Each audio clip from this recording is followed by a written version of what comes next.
Excuse me, భాస్కర్ని కలవాలి. Sir test డ్రైవ్కి బయటికి వెళ్ళారు. మీరు కస్టమర్ లాంచ్లో వెయిట్ చేస్తారా? ఏంటి ఐశ్వర్యకి మురళిక నమ్మలేకపోతున్నాను రా. వాళ్ళిద్దరూ సైలెంట్గా ఉన్నప్పుడే అనుకున్నాను ఏదో లేకుంటుందని.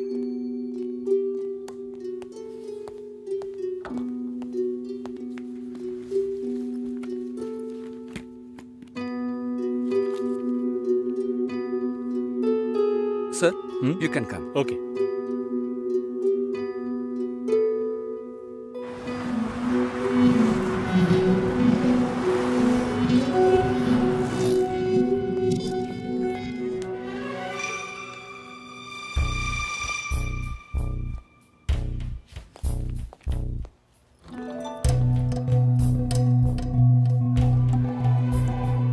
నేను అన్ని ఫోన్లోనే చెప్పానుగా.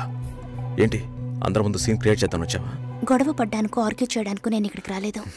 We can talk it out. పెళ్ళే వద్దుంటున్నానుగా, ఇంకేంటి దాని గురించి మాట్లాడేది? అది కాదు భాస్కర్. వద్దు, ఇష్టం లేదంటున్నానుగా. అర్థం కావట్లేదా?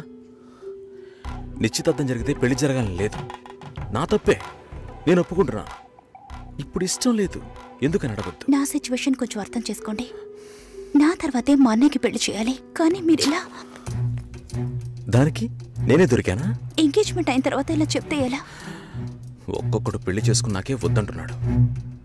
అయితే నన్ను పెళ్లి చేసుకొని వద్దని చెప్పండి.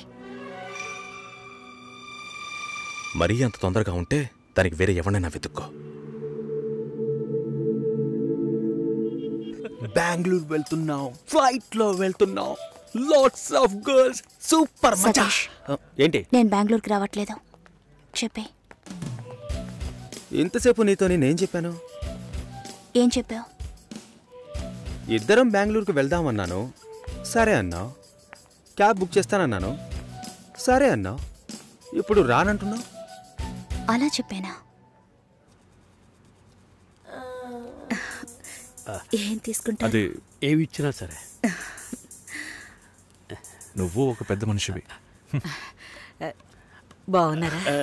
నమస్కారం. కూర్చోండి. మ్యారేజ్ డేట్ దగ్గర పడుతుంది, లేట్ చేస్తే మంటపం దొరకదు.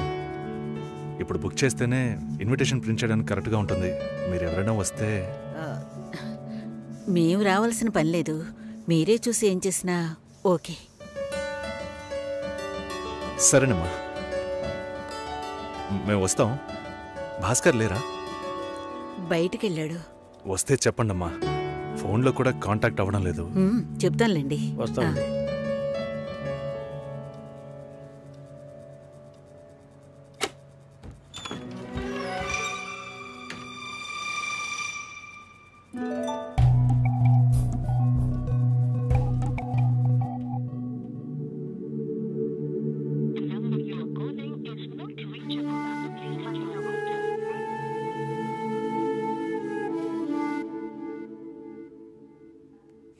సుశీల,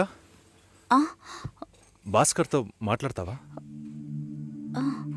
మండపం చూసాం, ఫోన్ చేస్తే తీయట్లేదు, కొంచెం మాట్లాడమంటావా?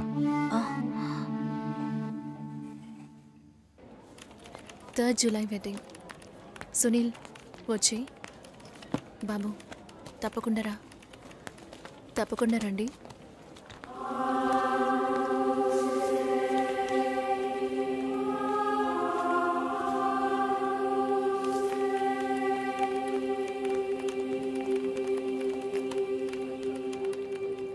షోల్డర్ ఎక్కడా?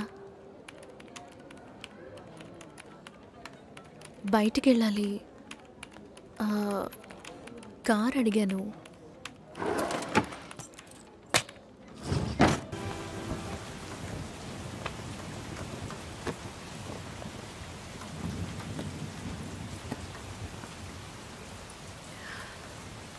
రేపు పెళ్లి కూతుర్ని చేస్తారు. నేను వెళ్ళాలి.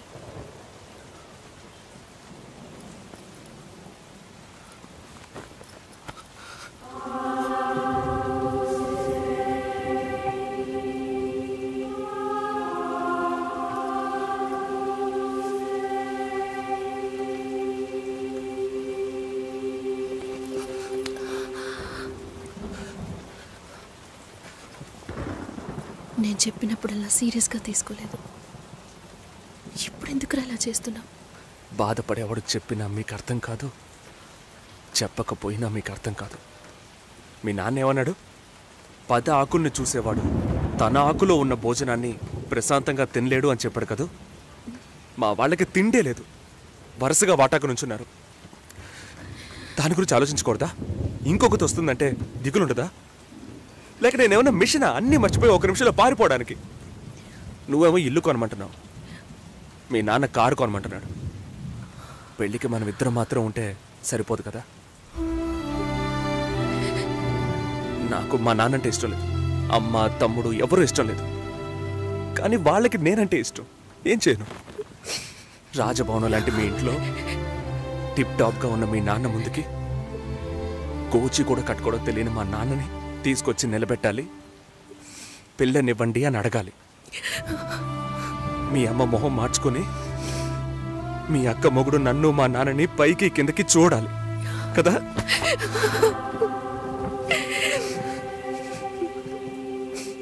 ఈ ఆలోచనలు ఎవరికైనా ఉంటాయి. ఒకవేళ మా నాన్న ఏమైనా అంటే ఏం చేయాలని ఆలోచించకూడదా?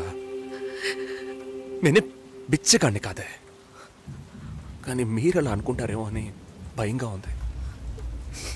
లోపల ఏదో ఒక భయం రక్తంలా ప్రవహిస్తోంది. మీ నాన్న మంచోడు మంచోడు అన్నావే, మేం కిందున్నాం, మీరు పైన ఉన్నారు. మా ఆ అబ్బాయిని ఫ్యామిలీని తీసుకొని రమ్మను మాట్లాడదామన్నారా?